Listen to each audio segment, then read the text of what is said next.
Welcome to Sips and Side Quests, an adventure-themed podcast series where we quest to quench our thirst for knowledge. If you're new to the show, there are a few things to know. The episodes are dressed up to be their own fantasy game-inspired verbal adventures.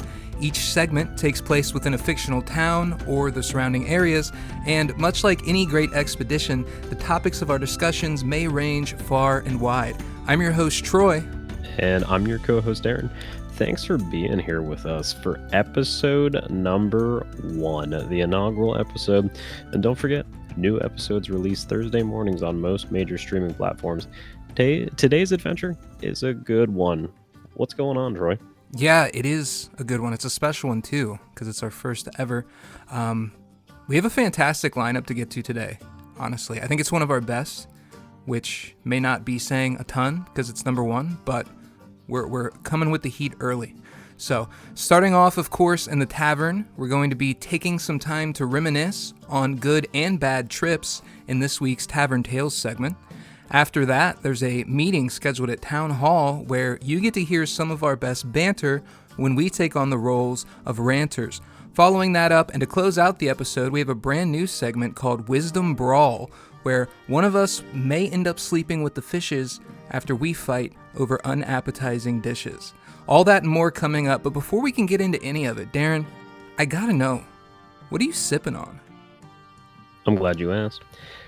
We're keeping it classy today with a chocolate martini, as simple as they come. So, chocolate liquor and vodka, that's traditional. There's a lot of variations on it that are valid. I'm personally drinking a chocolate Baileys and vodka. Specifically, if you wanted to follow along at home, that's 2 ounces of chocolate Baileys liquor, vodka, I'm using Kettle One, and then half an ounce of simple syrup. But there's a bit of history with that. So, legend has it that one evening in 1955, during the filming of the Hollywood classic film Giant in Marfa, Texas, Rock Hudson and Elizabeth Taylor decided to combine their love of chocolate and martinis. And so this comes from Anthony Caporle, who is the director of spirits education at the Institute of Culinary Education, but he thinks that it played out over multiple evenings. So that's the most popular idea behind it, but we as a society have been drinking alcohol and mixing it with chocolate for quite some time. So there's evidence that some villages in Honduras were fermenting cocoa beans as early as 1400 BC. So it may not have been invented in 1955, but it was certainly popularized. So what have you got going on over there? Yeah, thanks for asking. Just a quick comment. I don't think I've ever actually heard of a chocolate martini or chocolate alcohol at all. So that's a pretty cool, unique little choice here. Is it good? What are you feeling? I'm feeling good. You're loving it? That's what I'm feeling. Okay. Okay. I mean, I feel like with most things with vodka, right? Like the vodka's in there just to kind of like amp it up. But I mean, most martinis are just straight alcohol as is. And it's just kind of a nice way to have, that high proof where it's good tasting. And I mean, who doesn't like chocolate, right? I'm not a big chocolate guy, but chocolate martini, that goes to a different level. Now, do martinis are the ones they get olives? Am I wrong? They can. So they don't necessarily have to. What sort of like accoutrement would you put with a chocolate martini? Maybe like a little Rolo on a toothpick? I mean, you could do a Rolo, yeah. I think a lot of people do like chocolate shavings. The glass, has like a Hershey's syrup to make like a cute pattern along it. So okay. To make it look pretty. Little drizzle action. I think the most important part of the martini, honestly, is the glass. Because it's got like the triangular glass, almost like an upside down prism, maybe. And then it's got to be chilled. But I would not call it, what you would think of initially whenever you think of a martini. But a lot of people drink martinis just because they're shots with olive juice. Yeah, so that would probably be the perception. Iconic. Okay, very cool. Let's get into my drink here. So the drink I have today, I think it's pretty fitting for this episode specifically, episode number 1, because on multiple levels, this is where it all begins, and you'll understand why I say that here in a second. I have with me a pale ale from Sierra Nevada Brewing Company. Note that I said pale ale and not like IPA, which are in fact two different things. This is going to be an American-style pale ale, and it's actually a pretty recent invention. It was developed here in America around 1980, so not that long ago, actually. Sierra Nevada's pale ale, it wasn't technically the first of the American style, but it is considered to be a pioneer in the space. It was the first successfully commercialized version of the American pale ale. So many people also consider the pale ale to have launched the craft beer revolution, encouraging and inspiring other breweries around the country to come up with their own inventions. And Sierra Nevada gets a lot of the credit for that one. A brief note on American Pale Ale as a whole: it was created as sort of a spin-off of British Pales, whereupon the alcohol content was increased, and then they added even more hops to it. So the American hops, that's really the big differentiator between this style and like the British Pale Ales. There are actually quite a bit of pale ales out there. IPA, I think, is probably one of the most popular. That's going to be an India Pale Ale. And I'm not going to get too deep. Actually, I'm not going to even get into it at all on what makes all of them different and what all the different styles are. But I am going to have a different drink every episode. So I'm sure you'll get to hear more about all the different styles and their histories and things if you stay in tune with us. But yeah, Darren, that's what I got. What do you think? No, I mean, that sounds nice. I've had a Sierra Nevada Pale Ale. I would say that it's, the quintessential Pale Ale. Like that would be like the gold standard whenever you think of a Pale Ale. There's definitely a lot of iterations, and the flavor profile to me of a Pale Ale, American Pale Ale, as you said, it starts off more smooth, and then it kind of hits the bitter, like hoppy note towards the end of the taste. For sure. I like it. It's a good change of pace from the IPAs that I usually drink. It's not as bitter, and I thought this one was cool because, like I said, it is kind of like the first real like commercialized pale ale here in America. So much like we're starting our journey into the podcast space here, this beer kind of started the journey of craft beer in America. So pretty cool. But I think it's time to move on from the sips. So now that they have been shared and the drinks, they've been detailed, let's get into our storytelling portion of the episode, which is going to be called Tavern Tales. As we turn our attention away from our inebriants, we begin to notice our surroundings. The tavern is absolutely packed to the brim today. Large groups of townsfolk sit around crowded tables, chittering and chatting away. Scattered amongst the locals are what can only be thought of as out-of-towners, their business here unknown, the most notable of which is a group of men who appear to be bandits. Their leader, a giant mustached man, is sporting fresh bruises and numerous bandages around his body.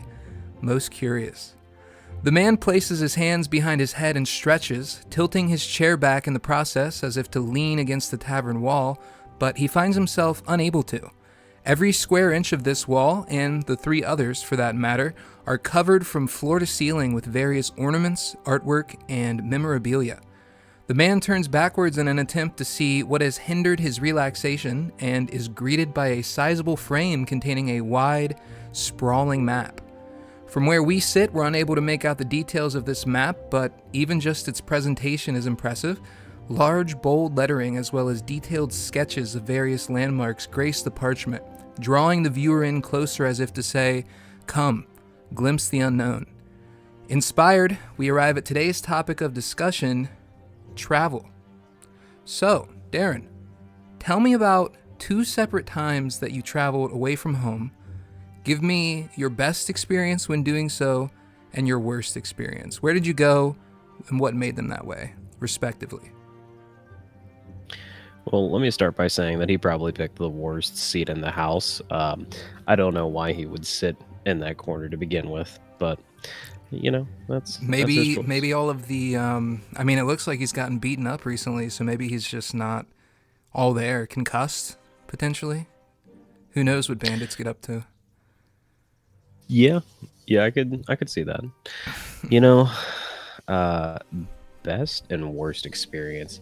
I don't know if it makes more sense to start with the good or the bad. I feel like it makes more sense to go bad to good. So, Sure. uh, actually, this is a recent experience. I really mulled on this for a while. I was like, what have I done that was an awful experience or something that's happened to me? And I feel like a lot of it is mindset, right? If you miss a turn, that could completely derail the entire trip, or it could be part of your trip. You know what I mean? So maybe that's why. But recently, I was coming back on a foreign trip, and I had landed back domestically, and I had a connection, and so that flight was set to come back at 7:30 is when the flight was going to take off. And so there had been some inclement weather the prior days, and I don't know if they were playing catch up or what have you, but what happened was they delayed the flight. Okay, sure, that's fine. We're planning to leave like an hour later, and Okay. then 2 hours, Oh. and then 3 hours, and 4 hours. So at this point, uh, the plane is set to leave at 12:30. That's crazy. And so they tell us, good news, your plane arrived. Oh, So thank that's great news. They don't have a pilot. Oh, yeah. Oh my Yeah, gosh. they come on the overcom and they're like, we're gonna need like another half hour. We need to find a pilot to get you home. So thankfully, another pilot that's coming in. He's like, get everyone boarded. I'll fly the plane. We'll get it figured out. So, what ends up happening? We finally take off. It must be like 1 in the morning at this point. You'll have to forgive me if I don't remember at that time of day. But I get home about 3:30 in the morning. It was crazy to me. I have never been to the airport, especially not arrived that early, and I could see that TSA was still closed. In fact, I walked past the drug sniffing dog on the way out because he was going to work. And it's like, what an awful, Oh what an goodness. awful experience. So that's my worst. Yeah, and you know what what? was your worst Yeah, I was experience? gonna say maybe we should go both of our worst and then both of our best. Before we do that, I do want to know: did you name drop the airline? Did you want to do that, or you want to keep it private? I didn't name drop the airline, but it's the airline that's having all the issues right now, American Airlines, which Mm. I think, to no real fault of them, I think everyone was delayed. I mean, I think even when that had happened, there was snow in Atlanta, so Delta probably was struggling as well. I think a lot of the airlines were delayed, but uh, I don't think it was their problem inherently, and I'm glad that they got me home. I think any other airline probably would have canceled, so I'm Were you, not too mad. were you so you were just like in the waiting area though? You weren't boarded or anything? So I guess actually I can build on that. I've never seen this before. So they changed the gates. That's fine. That makes sense. We went from, I'm just going to make up numbers, but vaguely similar. So we started in Terminal D. So we went from D28 is where they were going to land to D32. Then we went back to like D17. And then they switched terminals. We went to E5 and we were sitting there. The name was finally on board. Like it was showing on the screen. And they changed it to E6 at the last minute. So I've never seen it where they changed the gate like 5 or 6 times. That's crazy to me. In fact, a plane arrived before our plane, and they were told to move to the gate over, just because it was like reserved for our plane when it arrived. So uh, I've never seen that before. Wouldn't? Jeez. So many like changes in a small span of time that had to be. I would feel like disoriented and frustrated. Like, dude, can I just get on? Good lord. Right, like let me go home. Like I'm already envisioning like I'm gonna have to sleep in the airport. Like, because if you leave the airport, you got to go through security. So For like, sure. Yeah, not great. definitely. Yeah, so that sucks. I'll get into my worst here, and it's actually like almost the exact same. Funnily enough, airline delay. Mine was with Spirit, though. You know, man, I'll never fly Spirit again. To give some context, we chose to fly Spirit. This was like a guy's trip, right? There was probably like 8 of us. We went down to Fort Lauderdale, Florida, just rented out a place and just kind of drank a bunch, you know, hung out on the beach, that sort of thing. We chose Spirit because obviously it's like cheap, and when you're going on a trip like that, you really want all of your money like for going out. You know, you don't want to spend it on the airlines. So getting there, we actually ended up driving down to Cincinnati, which is in Ohio. You put in extra work.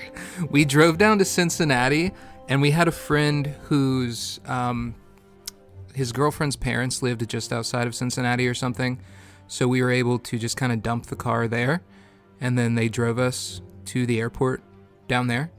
But because we drove to Cincinnati and did all that, we kind of had a lot of downtime. So there was some drinking involved. Not me necessarily.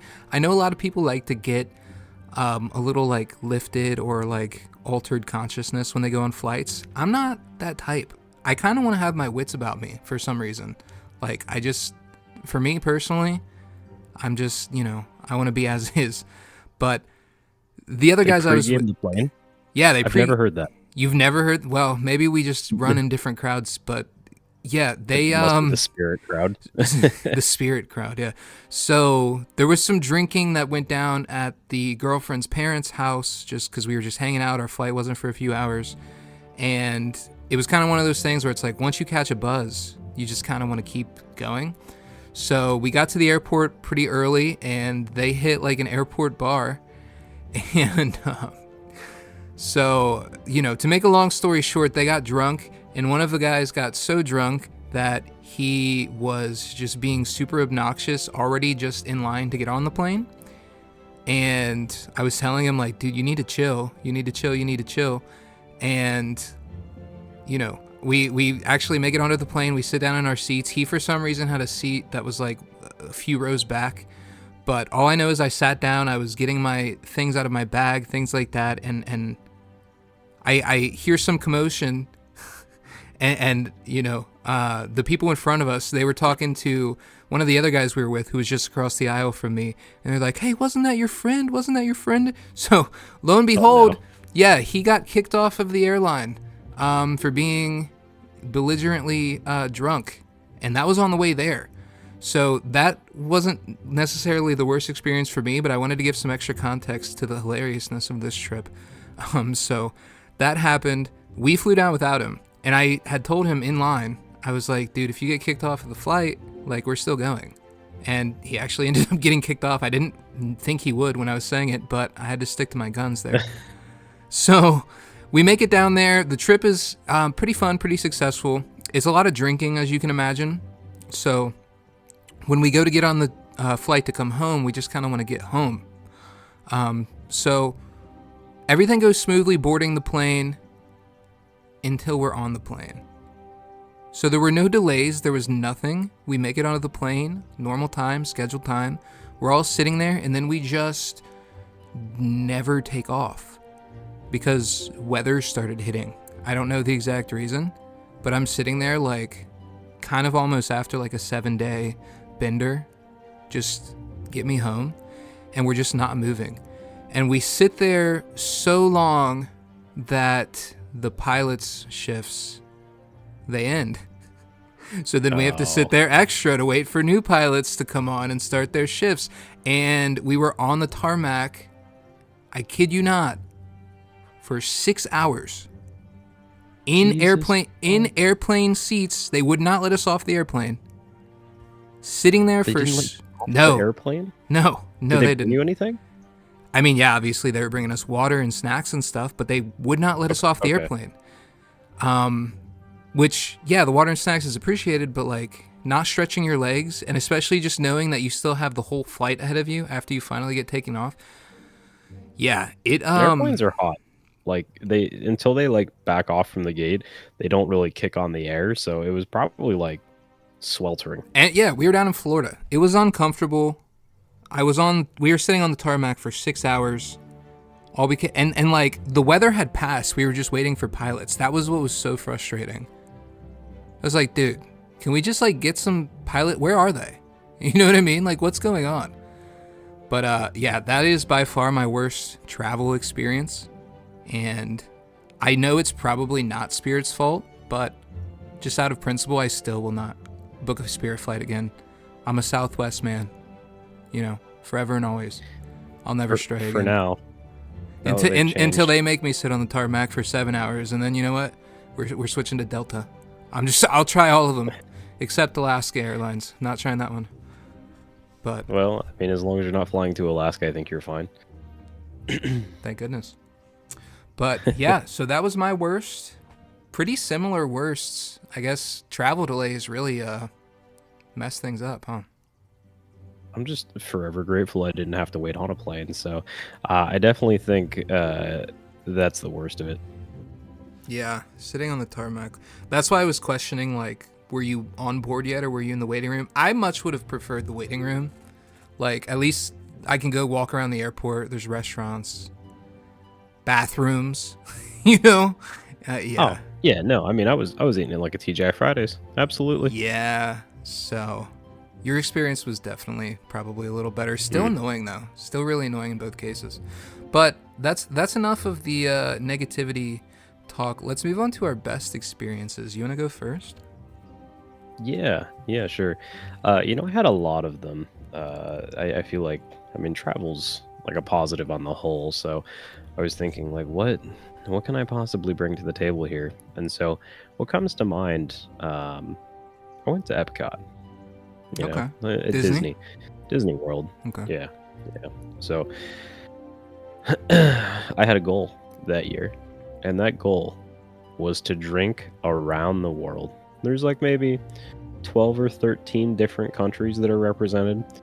And so, you start on one side. You start, I believe it's Mexico, and then you end at Canada. But not to name off all the countries because I'm absolutely going to fail. But sure. You get like halfway. America's the halfway point. Maybe Japan. But either way, they've got all these cocktails. And sure, like, it's like theme park stuff. It's not that bad. They make their drinks seriously. These countries are being represented, so they need to make sure that they represent themselves. Not to mention, you're in Florida. It is absolutely humid. So the drinks all hit. Yeah. I just remember sure. making my way around, and you got to throw in some food in there here and there. Sitting at Canada, watching the fireworks, just like sitting on like a curb somewhere. I wasn't like blackout drunk or anything, but it was one of my fond iterations, just trying to find a place, and I'm like, I'm not going to stand. There's no way. I love that. Oh, do you remember any of the drinks by chance? Like the specific cocktails per country? If not, it's okay. I mean, like you've got like the obvious ones, right? Like you go to Mexico, you get a margarita. Okay. I mean, that's what they choose to represent themselves with. Of course. Italy has their wines. America has, I think it actually was a pale ale that I had, maybe. There we go. Tying it in. So I can't remember if it was this time, but they also do like festivals. So they've got like Food and Wine Festival in November. Okay. And it may have actually been this time. Maybe that's why, because I was thinking like 12 drinks, it's not too bad, over the span of a day. So the Food and Wine, they add like maybe one country in between each. Mm-hmm. So it's like really gets you. That must have been what it was. But whatever it was, I had a good time. Nice. I love that for you. So the drinks around the world, is it strictly drinks, or do the countries also serve food, like specific to that country? Food. That's so cool. Yeah. I need to get down there. I'm probably gonna love this, but okay. I want to say Mexico has like empanadas. Ooh. Yeah, you do need to get down there. I've heard from multiple people about drinks around the world at Epcot, and every time I hear about it, I'm just like, because I'm not like a big Disney guy, but for that, I'd be a big Disney guy. I'll put on the mouse ears for that. You know? Epcot's a little bit different. I feel like it separates itself enough from the parks. Like you've got like the Disney experience when you come in, but you go to Epcot, you drink around the world. It's really cool. So like Italy is one that does it really well. You walk in there, they're all around a lake, but you walk into the Italy one and you just look back at the Italy pavilion and you're in Italy. It is the craziest thing. Like Hmm. the way that they like the buildings are tall enough so you think you're in that place. I mean, France goes Wow. back, like all of them have that experience where you can kind of like depart from being in Florida and suddenly you're in that country. That's so I've done no research on this. My mental image of this drinks around the world, it was kind of like a big like mall food court with just different kind of stations. Oh no. This It's is all outdoors. way more advanced than I now I really let me see if I can search up how much tickets cost here. So they have surge pricing. So it varies. Mm. But it's kind of cool too because like you can drink around the world. I like to start with they've got a ride called Test Track, Hmm. and so you can start with a ride. And they're more like adult rides. They're not like hardcore rides, but it's like you come to a theme park, so you want to ride a ride. You don't want to pay like like $150 just to go drink. Like I don't need to pay a ticket just to go drink. So Right. you get a little bit of that in there too. That's awesome, dude. Thank you for sharing that. But It was great. yeah, It was a great moment. we'll have to figure out a time to go down. But what's your situation? Yeah, so much like you shared kind of that moment, I'm sure that was like a much bigger trip, but you just strictly remember sitting on the curb looking at fireworks. I'll share a moment also from a bigger trip of mine. So I had went out west, which I know you know about this trip, but those listening, do not. I had went out west. I live in Ohio, so out west to me is like pretty much everywhere. But it was just kind of like a national parks trip, like Utah, Wyoming, went to Arizona for a little bit, that type of thing. The moment I'm going to share, it's interesting actually, Darren, you had talked earlier about how like a wrong turn or something could like sometimes make a trip instead of breaking it. And this is kind of in the same vein. Our original plan for this portion of the trip, we were in Arizona. We had planned to drive from Phoenix up to the Grand Canyon, and then there was some other city or something that we wanted to go to from the Grand Canyon up into Utah, I believe. But as time went on and we spent time there, it just started getting a little late, to the point where we were off schedule a little bit, right? So what we decided was, instead of continuing to drive all through the night, we were just going to stop in a city that we hadn't planned and see if we could get lodging. So the city we ended up stopping in was Flagstaff, Arizona. And it turned out to be like one of my favorite, probably like this is my favorite moment of any trip, is just this total spontaneous, like we're driving down these highways in Arizona. There's like, the sun is setting. There's like, you've been to Arizona. I don't know if you would call them mountains, but there's like, these big They're mountains. orange rocks jetting into the sky, and the on the sides of the road, you have people who live out there, like in campers or tents or whatever they're living out, just on the sides of these highways in Arizona, just like really just living out there. And so you have all this scenery, and we decide we're just going to stop in Flagstaff. So we stop in this little town that we had no intention of even visiting. We found like an inn or like a motel or something on Google, and just like kind of showed up, and we're like, you have any rooms? They did have a room. So we got in there, we got our stuff, and then we kind of just hit the town.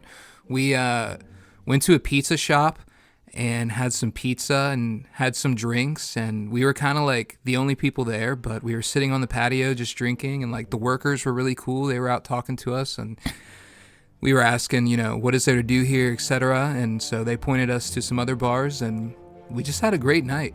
And it was not one that was planned at all or on the itinerary or anything. And it could have like maybe turned out bad if we would have gotten there and not been able to find lodging. But like as luck would have it, everything worked out perfectly. And just that moment of just, the highway, like the scenery, the city, like so far from home, just turning out to be this awesome time. It's kind of like a simple story, but it really is probably my favorite travel memory because it's just so authentic in its experience. You know what I mean? Yeah, like,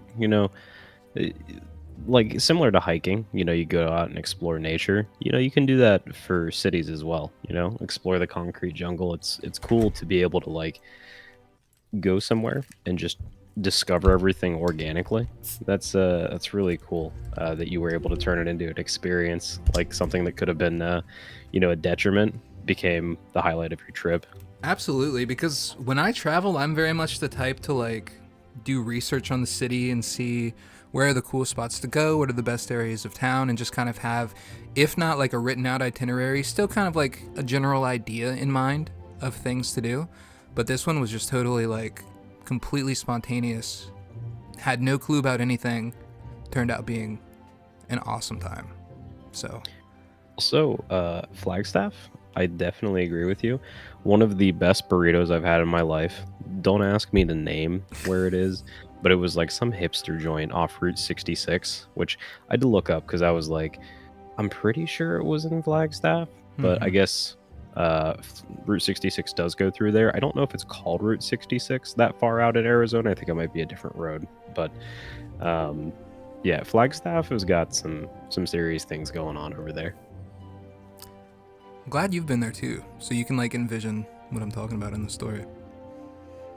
Yeah, I love that little area in Arizona over there. Little Flagstaff, Grand Canyon. You got like Scottsdale, Phoenix, Sedona. I like that little stretch over there. Oh, Scottsdale's beautiful.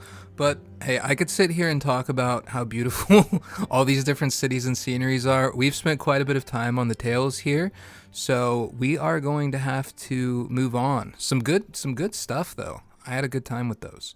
But let's make the transition take out that here. Bandit at the knees. You're right. Let's transition. As our tales come to a close, it becomes apparent that the tavern has become considerably less crowded. We see townsfolk filtering out and making their way up north, seemingly headed towards Town Hall. Overhearing mention of a public forum, we deduce that it must be starting soon and thusly leave the tavern. Ooh.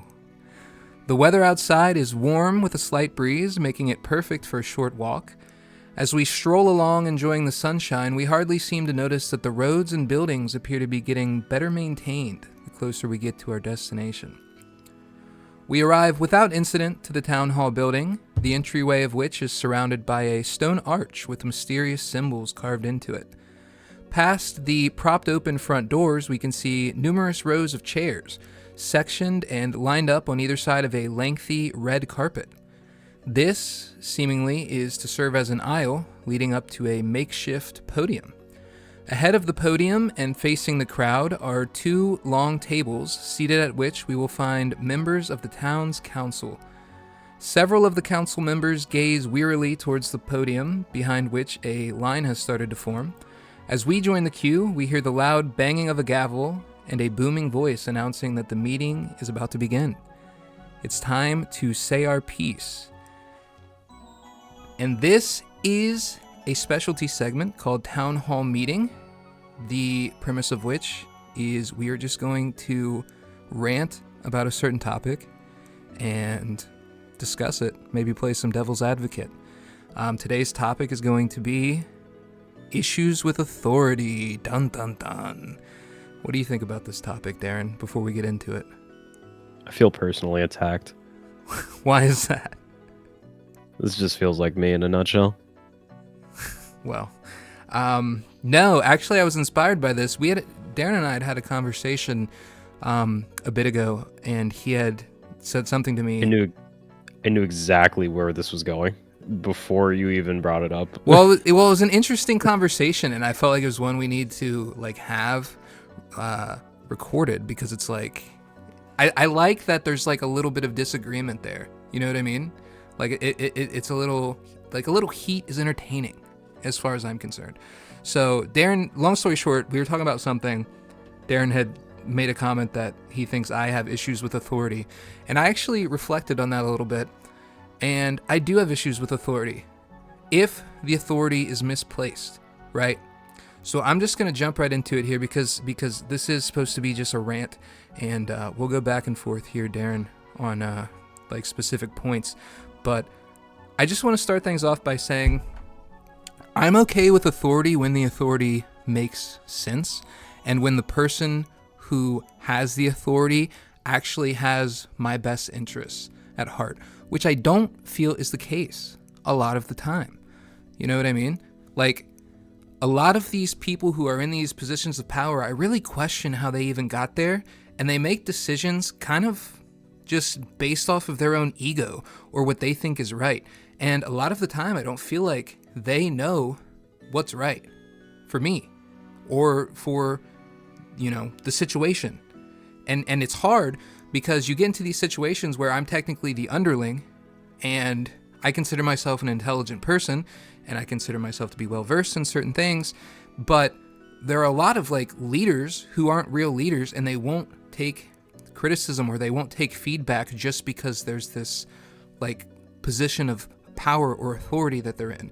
So if you tell them, hey, this would work better this way, sometimes they just won't listen to you, or they'll dismiss you, or they'll think they know better just because they're in the position of power. And it's just, to me, very frustrating because it's like, just because you're like technically, you know, ahead of me or above me or whatever in this specific situation doesn't mean you know better than me on every single thing. And a lot of people unfortunately treat it like that. And I think it's just kind of, a lot of the time I think it might be an ego thing. I think it might be power tripping. I don't know. But that's how I feel. And I'm interested to hear what you say on what I just said. Darren, what do you think about what I just said? Let's not mince words. We're talking about politicians, right? No.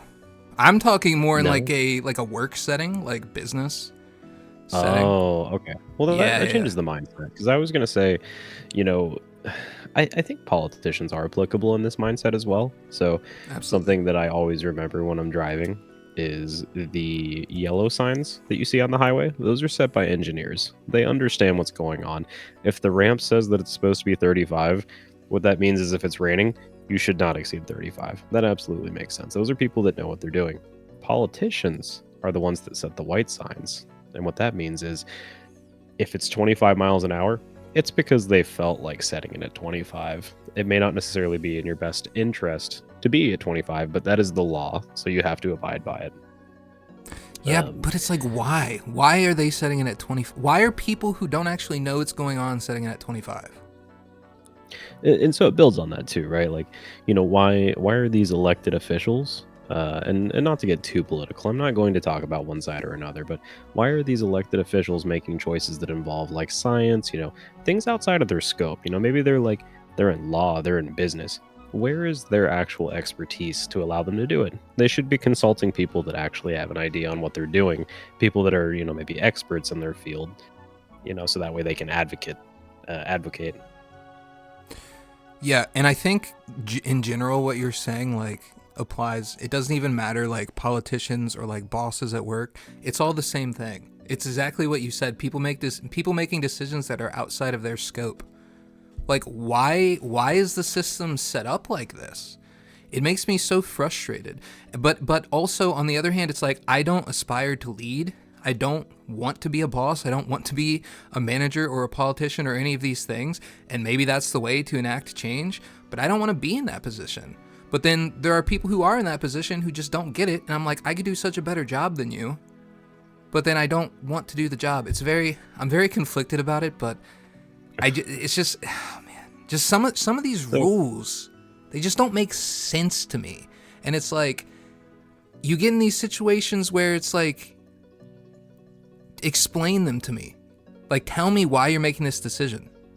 And it's like, you don't ever really get the explanation. It's just like, this is how it is. You know what I mean? That drives me up a wall. I mean, just the other day, and I'll digress, but I tried to figure something out that was outside of the scope of my role, because it drives me nuts if someone tells me, I don't know, because it's like, why? Why is that the case? The curiosity. I ended up getting shut down on it, but harkening back to the manager conversation, it is the job of middle management to grow individuals. You need to have their best interest in mind. So it is crazy to me that people think that this is a position of power, that they need to keep people down, or that they need to, they're not actually doing their job if they're not trying to get you into the next position. That's their job. Absolutely. That's a good point. I don't know. I'm just still kind of in my own head about the rules that don't make sense. I mean, yeah, so let me name a specific one. Actually, you know what? Go ahead with your thought. Yeah, I'm so sorry.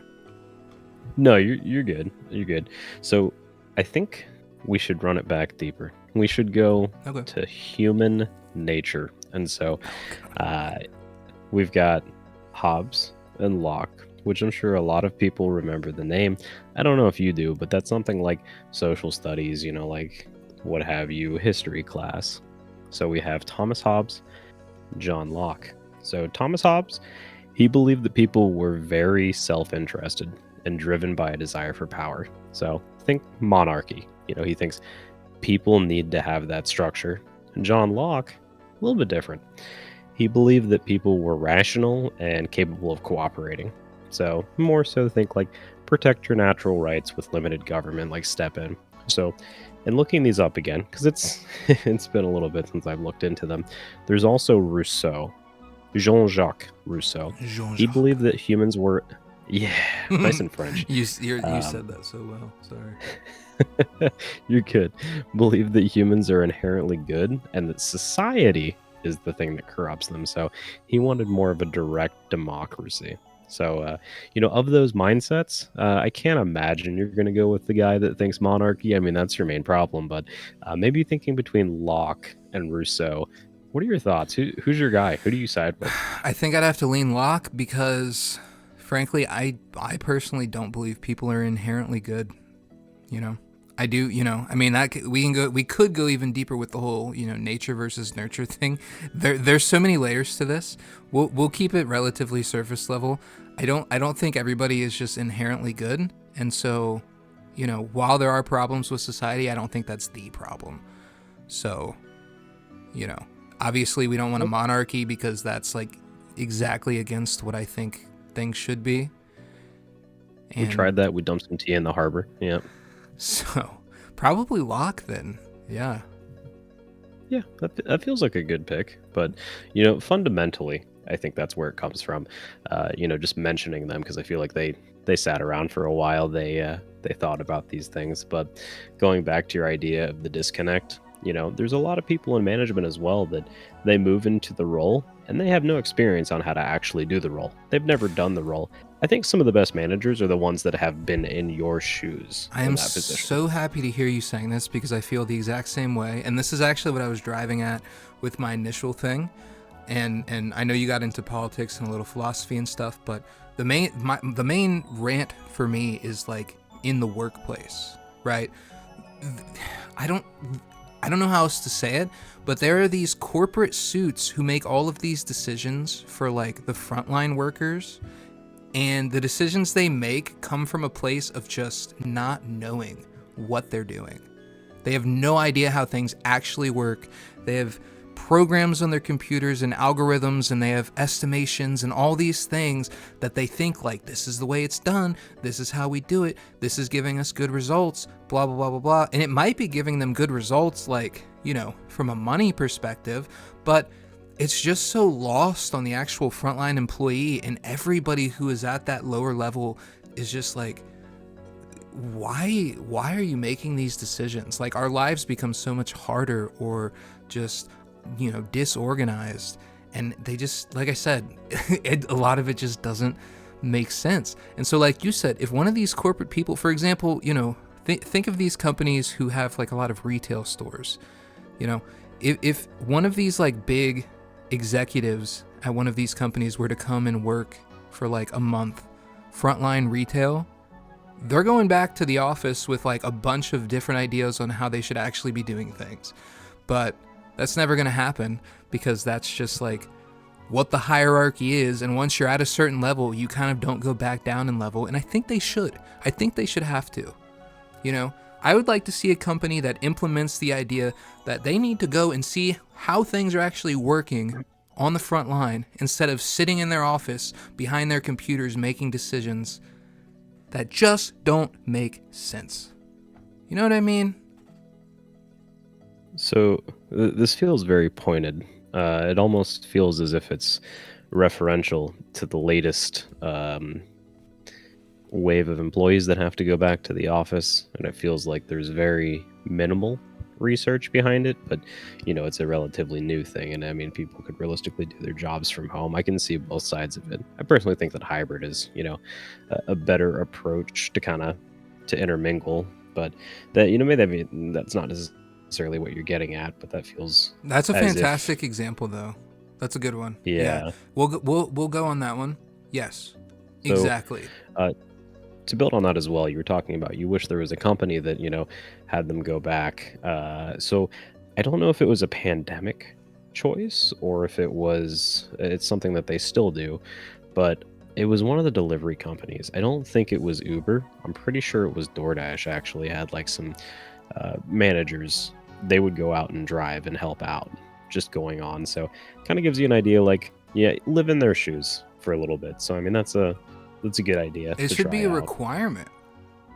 Honestly, at least a few of the execs. You could do it regionally. I have so many ideas to how it could work. They just don't want to. But yeah, the going back to office, thing that you were talking about, exactly. And that one's worse because we kind of know why. It's because they spend all this money maintaining these offices that nobody goes to and works in, and they're just kind of like losing money on it. But that again is putting the business above the employee, which is just like I hate it. I hate it. Just sell the office and like buy a cheaper one. You're forcing these people to like do something that they don't want to do, making them less satisfied, ruining their work-life balance, etc., etc. I do think hybrid's a good answer, but I mean, there's companies that are sending them back full time, and really the only reason is because they have this office space that they want to utilize and not have it look like a big hole on their budget sheet, which to me is just not a good enough reason, frankly. It's just... And I tell you what, it needs to stop. And you know why? Because there's so many people during rush hour, it's ruining my commute, and it's inconsiderate. That's what I'm talking. They're ruining our lives. They're ruining our lives. No, I could go on forever about this, but I think we got some good discussion on it. We don't want to go on too long about the same thing because we'll start going in circles, but But seriously, stop ruining my commute. Learn how to drive. Anyway, Seriously. I think that about wraps up this town hall for now. Maybe we'll revisit this topic. There's so much more we could go in depth on with it, obviously, like we were saying. But I think that's enough time for now. So let's get this transition into our last segment of the day here. The line begins to dwindle as those with their own troubles step forward to speak their truths. Trivial though they may be, the passion found here cannot be ignored. One by one, hearts are poured out over top of the makeshift podium. Regrettably, the members of the council seem unfazed. Finally, we arrive at the end of the queue, where stands a single large man. His belly, dangerously close to popping the buttons off his flannel, bumps into the podium as he heaves himself forward. "The lack of unique cuisines in this town is a travesty," he begins, launching into a tirade involving many harsh, but actually pretty well-reasoned arguments. Listeners in the crowd begin nodding their heads in agreement. Meat and bread can only go so far, and as the man finishes his culinary critique, he steps away from the podium, looking proud of himself. The meeting adjourns and the chairs begin to empty out. The man, still standing proudly in the aisle, beams as he receives pats on the back and words of encouragement from those who pass. A new task in mind, we approach. And that brings us to our final segment of the episode, Wisdom Brawl. So our task this time is going to be to come up with a list of unique dishes, and there's a lot of emphasis on unique there. And we are going to rank them in order, number 1 being most appetizing, number 6 being least appetizing. So we're going to have to sort of agree on where to place them, which is, I think, where the arguments are going to come in. But we basically are trying to find the most appetizing, unique dish to present to this man so that he can stop eating meat and potatoes. So we brought 3 each. We're going to have a total of 6 here. Darren, do you want to give us maybe one dish, and then I'll give us one, and we'll go back and forth, and then when we have all of them, we'll kind of, decide on the order? Yeah, no, that sounds good. Wow, very Midwest of me. This just sounds like voting in America. We just vote for the shiniest of the turds, right? Love that. So, Okay. let's start you off with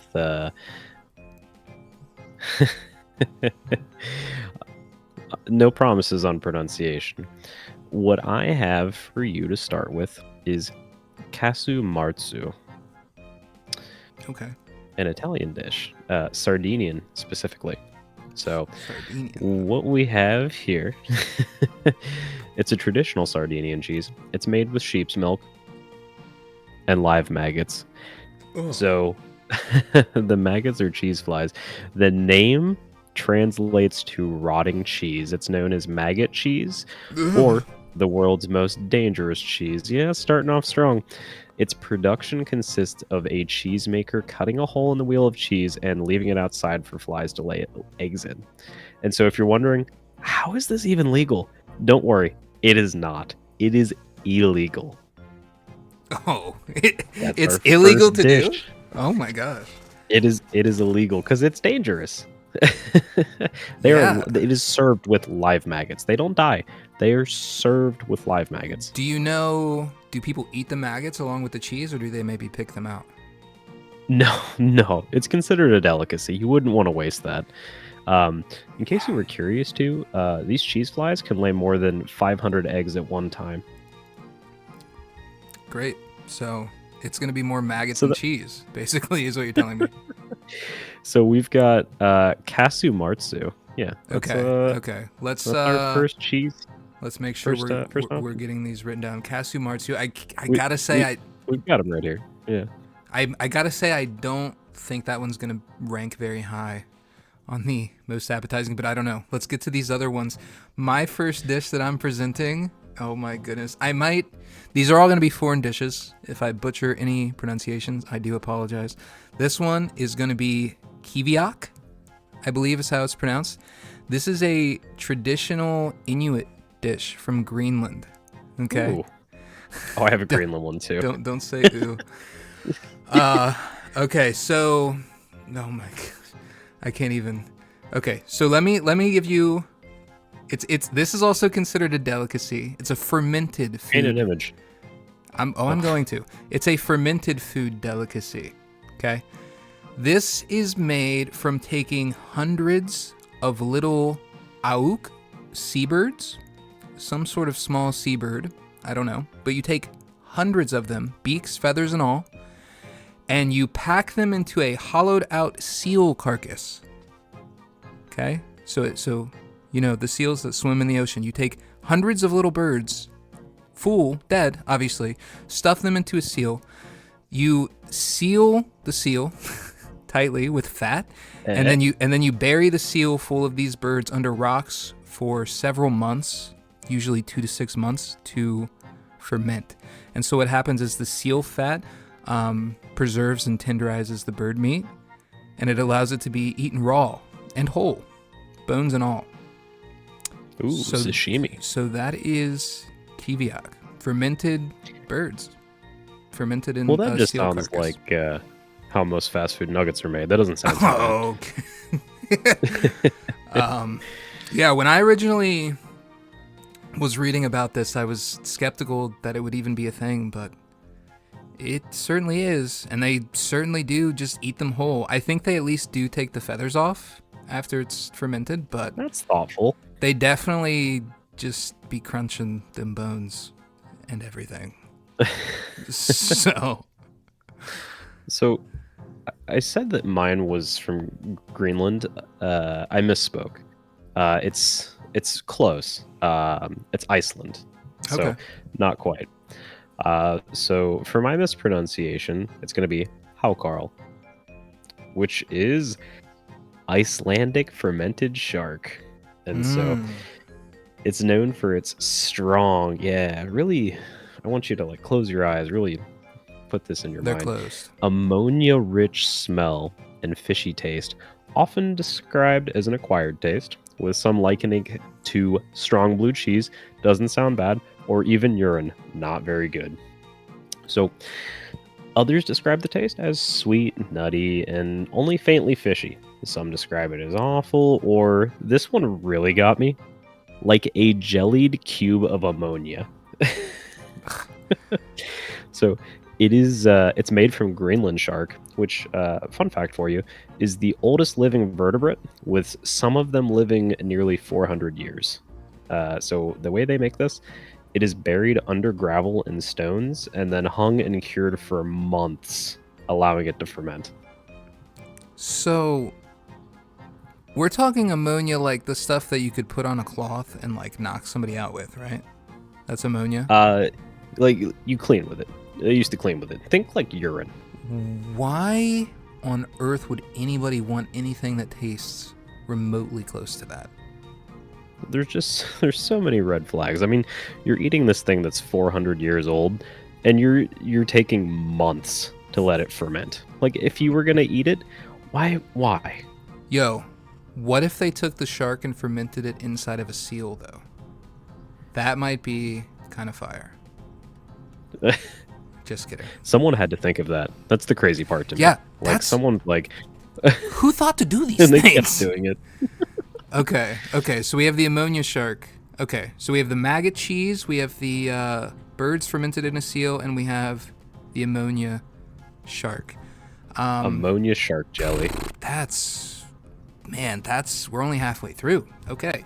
We're gonna have a tough choice on what we want to eat. Yum yum. Okay. So we'll get to number 4 here. This is my go. This one is called, I believe it's pronounced balut. That's the best I can do. This is a fertilized, still developing egg embryo. I believe it's a duck egg. So an egg that's fertilized is going to have like a small duck in it, but they eat it before the duck is fully grown. So imagine, like, I'm sure you remember kindergarten or like elementary school when they were teaching us about these things. I don't like where this is going. And the growth of like a chicken, right? We'll use chicken for an example. Obviously, when it's like halfway grown, if you break the shell open, it's like this little pink, gooey mess. So this is that, but with a duck, and they eat it whole. Like, all of it. The half-developed duck is in this egg, and it's actually commonly sold as street food in the Philippines, Cambodia, Vietnam. So this is like a normal thing, and people like it. You boil it or steam it, and then you just eat it, shell and all. And I was doing a little bit of reading on this, and apparently there is some crunchiness to it from like the half-developed beak and things like that.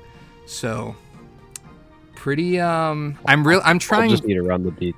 I'm trying really hard not to just totally just like trash other cultures' food, but this, I would never even try this. This is... We're going to have a hard time agreeing on this. We might have to do our own lists. You know, honestly, I'd try it. Would you? I'd try it. Yeah, why not? I'll give you a few what, reasons why not, but we'll get to that in a minute. Let's finish the list here. I'll tell you though, if I crack open my dozen of eggs and I find anything, it is absolutely going back to the store. There's absolutely not. But you know, if I'm on a trip, sure. But you're right. On to the next one. So, I thought this was the most tame of my options. Okay. Comparatively, I Okay. guess. I mean, competing with shark jelly and maggot cheese. So what I have got is a mispronunciation of Carta. And I'm also going to mispronounce the countries because I'm trying, genuinely. It is a Kazakh, Kyrgyz, and most confidently Uzbek dish of boiled and pan-fried horse rectum. So it's taken from the final few inches of the digestive tract before the muscular part of the anus, which is served without sauce or spices, so keep the barbecue.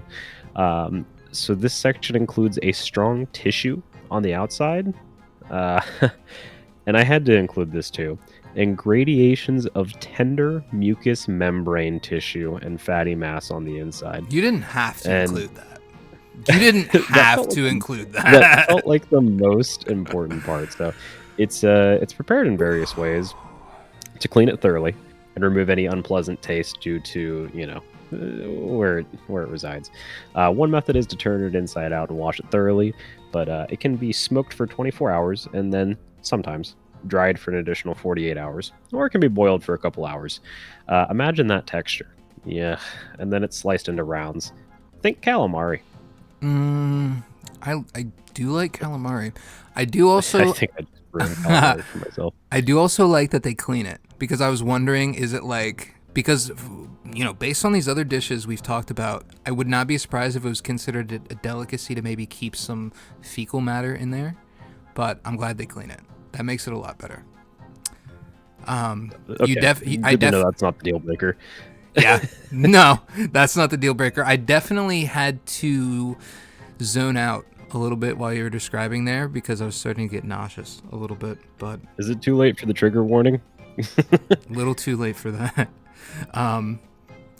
Okay, let's get to our last one here, number 6. This potentially might be our number 1, the most appetizing. It is pretty tame, but it's still pretty. I'll just tell you about it here. So this is a traditional dish out of Dongyang, China, and these are called virgin boy eggs. Now, these are just traditional. I don't like that. These are, and you know what? Before I get into it, one of your dishes was illegal. I feel like this probably should be illegal, but it's not. And I did some research. People, not like everybody, but there are still people who enjoy this to this day in this specific region of China. It dates back centuries. It's a long-standing tradition. Virgin boy eggs. They are hen eggs, which are boiled in the urine of young boys, preferably under the age of 10. So How's that not illegal? There's nothing else crazy about it. There's nothing, but I feel like that's crazy enough itself. So yeah, they search out young boys, and I actually read, now this was on Reddit, so I'm not sure how accurate it is, but I did read that like sometimes even in classrooms, like teacher would like collect like a big pot or something of urine from their male students to create this dish. So, like, this is considered like, is this like a traditional thing, or is this yes, like yeah, okay. It's a traditional dish. Yes. I actually have a little bit of history here I can read just so we can have a little bit more context. Let me see here. So tea eggs, I'm not sure exactly what those are, so maybe I shouldn't have even mentioned them, but I'm assuming they're eggs boiled in tea. Yeah, cracked slightly and then boiled in tea with sauce and spices. So those have been around for a long time in China, and they were developed in order to sort of preserve food better. It's not sure if the boy eggs have the same origin, but their development comes from like a sort of similar cultural background. There doesn't appear to be any explanation for why boys' urine is used specifically. It's just kind of one of those things that it's just been that way for centuries. I am reading, though, that historically it's been believed that urine has health benefits. So that could potentially be where it started. But still, the fact that it's still around today is crazy to me. Yeah, that's low on the list. It's very low on Are the you list. are you sure? I was thinking maybe number one. And actually, you know what? So I'm reading a little more. So in the process of the boiling, so they actually, it's not just boiled eggs. They boil the eggs in the urine, they take them out, they crack the eggshells slightly, and then they boil them again in the urine. But it's fresh urine the second time. And I guess this cures the eggs. Well, that just sounds overcooked. Well, that's unappetizing. So that's number 6. So now we get to the fun part. We need to find the most appetizing of these dishes. Now, Wow. I'm feeling like out of the options, it's obviously it's got to be either the urine It's eggs the horse or the horse rectum. Number 1. It's got to be the horse rectum. You said they For sure. You said they clean the horse rectum. Do they? Could I get it deep fried? It's not done that way traditionally, but maybe. Could I get it deep fried? If you gave me deep fried horse rectum with maybe a side of horseradish, let's keep it as it is traditional, right? Like, because I'm sure we could sub things, but let's keep it traditional. So it's gonna be, they say it can be smoked, so I feel like smoked is the way, right? Because like slow and low. So that's got to be number 1 though. That has got to be the most appetizing of the unappetizing.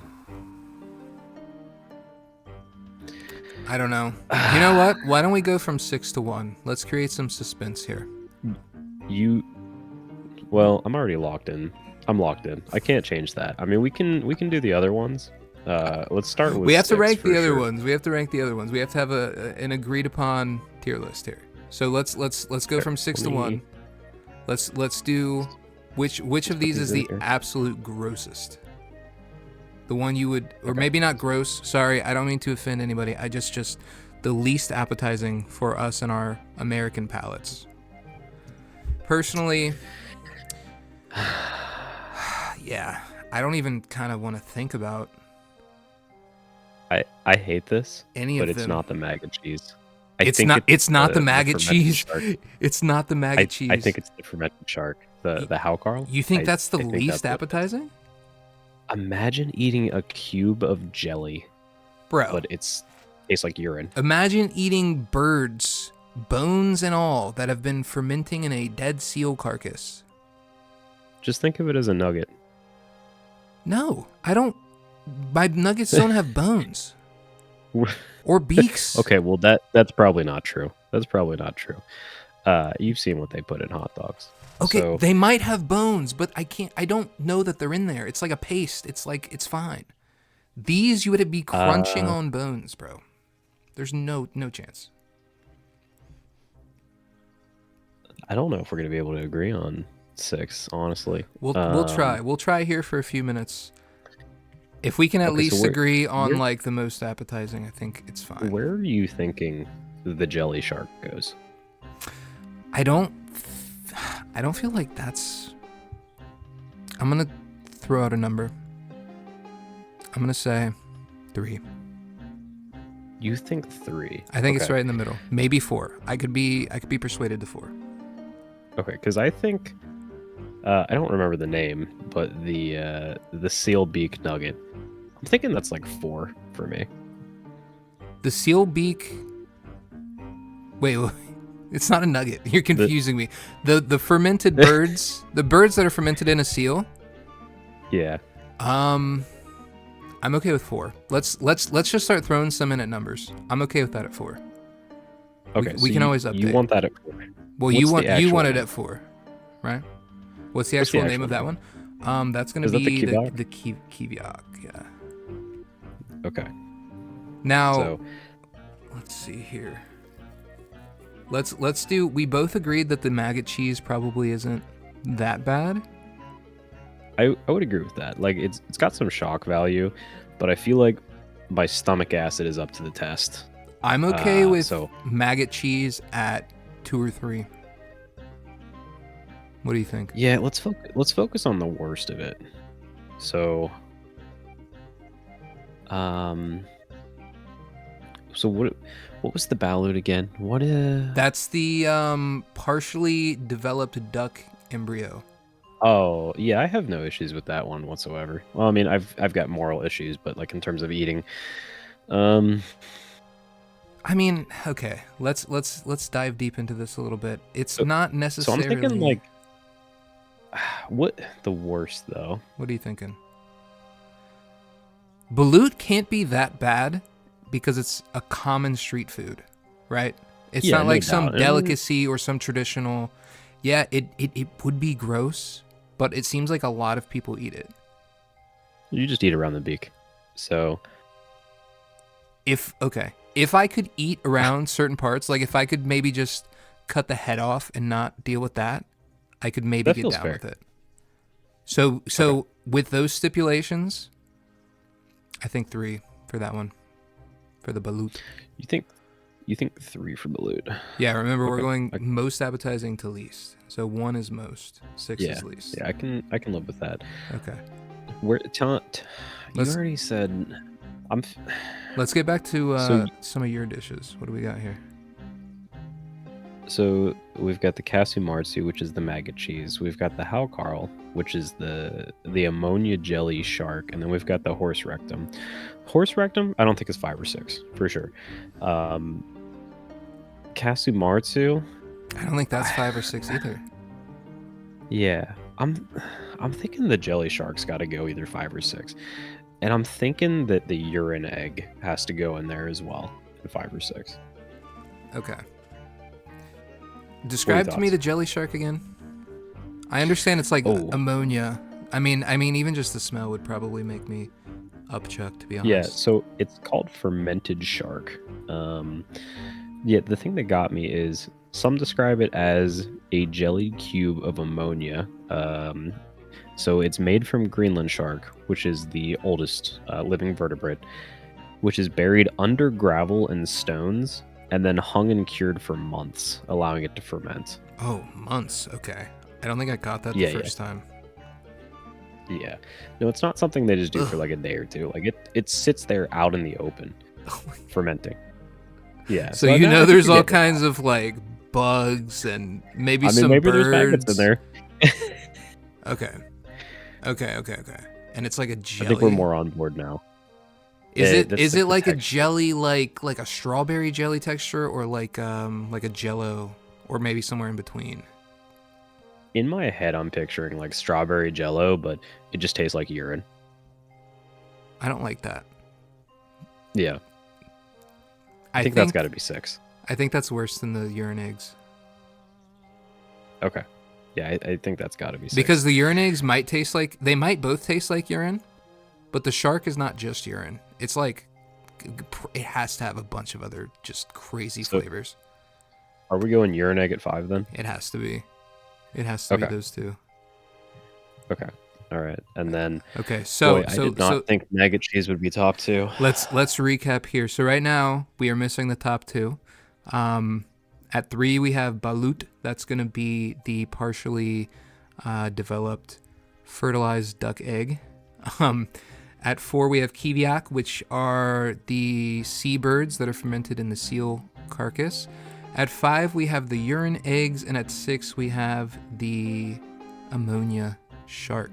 So remaining, we have the maggot cheese, and what is the other one? The carta, that's the horse rectum.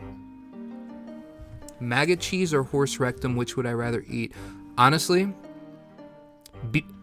I'm going to say because they wash it, because they turn it inside out and they clean that thing, it's got to be the horse rectum at 1. Because you can smoke it. You could probably throw some sauce on there. It's probably... the description you gave did make me a little nauseous. But I feel like out of everything, it could probably be prepared the best. Wouldn't you say? I'm just upset that means maggot cheese is in the top 2. That's crazy. Did you expect that going in? There's no way, right? Absolutely not. Absolutely not. I thought like it's illegal, right? Like I feel like we're focusing too much on it being cheese and the fact that there's live maggots in there. Like, we're ignoring that. Yeah. Like, Wow. Okay. Do you want to run us down I our feel final can we list here? switch? Do we move the balut? Do you want to move the balut and Kasumatsu? I feel like the maggot. We're not playing into this being maggot enough. Oh, we gotta man, be you're sure feeling this is our word. indecisive, huh? You're not locked in? I can't believe this is where we ended up. I feel like that's an easy switch. You've got a street food versus something that's illegal. Convince me. Why is why are the duck embryos? I know it's a street food, but aside from that, think about that's eating the it. main thing. Think about biting into it. Think about it's gonna be goopy. It's gonna be, imagine the flavors of a partially developed duck. Have you seen maggots? Have you ever just looked at maggots? It's No. unsettling to look at, and you're gonna put that in your mouth. Wait. Absolutely not. Wait. These are live. Do we have to eat the maggots, or can we just eat the cheese? No, no. It is part of the cheese. It is considered the delicacy to eat the maggots with the cheese. But like for our own purposes, I can't We're remove them. not eating around the maggots. We have to eat the maggots. Okay, well then for the duck embryo, then we have to eat the head too, right? It's only fair. Well, no. So think of it like you'd have to really get nitty gritty, right? Like the maggots are like buried in there. There's no way to pick around them. Like there's no way to do it. I think for fairness, though, if you have to eat all of the dish of the cheese, you have to eat all of the dish of the duck. Okay, I still take the duck embryo. Let me search maggots here. To be fair, I don't think I've seen maggots in a very long time. Let's see here. They're like the white wiggly things. Yeah, honestly, the picture of the cheese doesn't really do it justice either. It doesn't look bad. I mean, this kind of just looks like little worms. Have you ever eaten a worm? Hold on. Let me get you something real appetizing. He's dodging the question, listeners. Let me go ahead and send over. Don't send me something gross. There's Kasumatsu. Oh, he sent me something gross. Oh, it's blurred. Why is it blurred? Okay. I am looking at some disgusting looking cheese with maggots that are crawling around on it. Yeah, it's pretty much as described. That's not shredded Parmesan. Do I need to send you a picture of the balut now? It's only right. Go ahead. It's only right. Yeah. Oh my gosh. Dude, yeah, because I don't think you're getting it. I don't think you're getting it. I think I'm getting it. I just think that it's illegal. We're talking about something that's illegal versus something that's a street food. So someone knows something. Do we need to go back to the issues with authority? I don't think it should be illegal. How about that? What's wrong with it? Okay, you got the point out the maggots. All right. Look at that. You tell me you'd rather take a bite into that than the maggots? Come on. Maggots are small. One bite and they're like disintegrated in your mouth. This is gonna take multiple chews, dude. Look at this. All right. We leave it. We can leave it. That's fine. I don't like it, but we leave it. Thank you. Our final order from worst to first.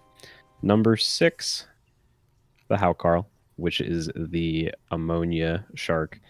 We've got dongyang. Is that what it is? The urine egg. Virgin boy eggs, I believe, is the correct virgin boy eggs. name, Okay.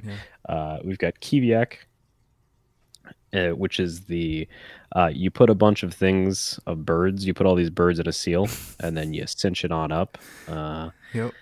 And you've got balut, which is duck embryo. Mm-hmm. You've got Kasumatsu, which is maggot cheese, and then coming in at number 1, horse rectum, which sounds great compared to all of these. How do you feel about this list? I don't feel like I'm a better person. No. I am kind of disgusted by this conversation. Great. Let's move on then. Yeah. So, the man, you remember the man from the town hall meeting? the one that inspired this segment. Right. Of So course, with flannel. he is still standing here, and having listened to every word of the previous conversation, he is just staring at us with his mouth just agape, his jaw dropped. Maybe the food ain't so bad here after all, he mutters before scampering off, glancing back fearfully as he goes. A travesty. And with that, we have arrived, unfortunately, at the end of today's episode. I hope all of you guys listening had a great time.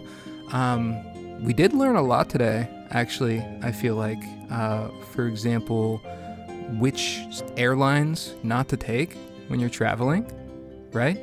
How not to handle authority that you disagree with, and which dishes maybe not to present to a hungry townsman. So a lot of nots today, actually, but maybe next episode we can focus on things that we can do. What do you say, Darren? Yeah, let's think something more appetizing. So there's a condiment in your house, and if you don't have it, I'm offended, that used to be used as a medicine. So subscribe to our podcast, follow us on socials, Sips and Side Quest, to be notified when our next release lands, to figure out what is that condiment. Maybe you're missing out. But leave a comment, let us know how we're doing. Drop a like for some easy experience points. Da-ding! Da-ding. All right, this is Troy and Darren, my co-host over there, and we're signing off for now. Until the next adventure.